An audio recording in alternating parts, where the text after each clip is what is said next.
Hello guys, luto ako ng lunch. Ako lang kakain nito. Hindi ko alam anong klaseng luto to. Basta nakita ko lang, meron akong kale. Ito yung kale. Tapos shrimp. So 5 piraso lang yan. Lalaki naman eh.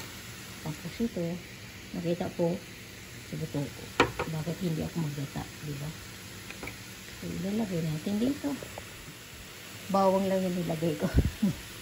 Wala akong ibang wala akong onion. Ilagay ko na. Chok. Ay. Ayan.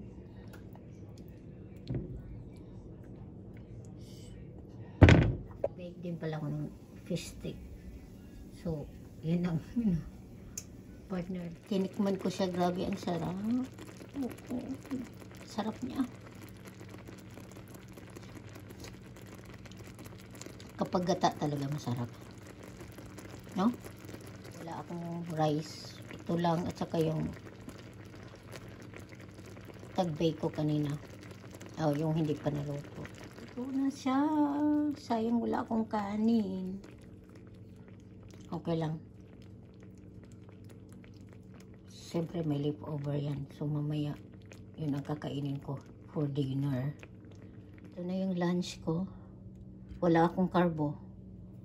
So, ito lang. Tagal pa kasi kapag magsaing pa. So, yun lang guys ang ating video for today. Bye-bye. Na kumain.